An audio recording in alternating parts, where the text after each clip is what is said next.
4000 ଟଙ୍କାରେ ଆପଣ ମୋବାଇଲ ପାଇପାରିବେ ଯାହାକି ଆମାଜନ ରେ ଆସିଗଲା ଜବରଦସ୍ତ offer. Great Indian festival sale ରେ ମୋବାଇଲ ମଧ୍ୟ ବହୁତ ସାରା ଶସ୍ତା ହେଇଗଲା।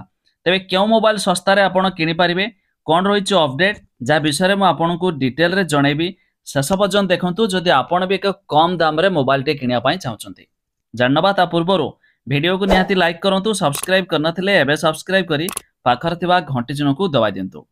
प्रथम तो आपण आमाजन ओपन करेंगे, ऊपर मोबाइल सेक्शन रही तार ऊपर क्लिक करेंगे। ये आपको बहुत गुड़े ऑफर मिल तलकू तलकू स्क्रोल करेंगे, देखिए समस्त फोन मान आप मिल बढ़िया बढ़िया ब्रांडेड ठार आरंभ करके आपन को हाई बजेट मीडियम बजेट रे मिल किंतु सबुठार जो सस्ता प्राइस रही जहाँ मुझे आपको देखी आपण मैंने देखिले जानीपारे। ये आपन को समस्त ब्रांड रही आप चाहिए सर्च करेंगे। यह छड़ा तलकू टिके स्क्रोल करेंगे, देखो ये बजेट लिखाई आपड़ देखो बिलो 10,000 रही तार ऊपर क्लिक करवा, व्यू ऑल रे क्लिक करवा। एबे देखिए आपन को ये समस्त फोन देखो पोकोर C65 आपन को 6,799 टंका मिलूँ। यह छड़ा आहरी देखो आपन को अलग अलग प्राइस रे फोन मिल ये रियलमी रो 7,199 टंका मिलूँ, ये टेक्नोर 6,799 टंका मिलूँ। तेबे आपन को कम टंका देखो आईटेल रे भी ये भी रही 8,000।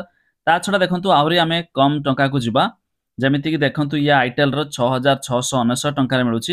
आउ एक देखो आईटेल रे 5,599 माने 5,500 प्लस जदि आपनकर एसबीआई रो क्रेडिट कार्ड थिबो सेथरि मध्य डिस्काउंट पाई परबे। तेबे माने कहबा कि आपन को 4 रु 4,500 भितर आपन बढ़िया सुंदर फोन टे पाई परछंती जाकी अमेज़न रे सेल चलची। या छड़ा देखो गैलेक्सी S24 ये आपन को 59,000।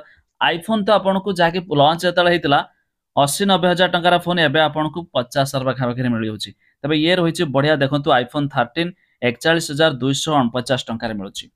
तेबे आपण माने अमेज़न रो किछि भी किनाकिनी करंती कि नाही ता निहाती कमेंट करिवे, जाकी आसीगला बड़ खुशी खबर एते सस्ता रे मध्य आपण मानकु फोन मिलूची।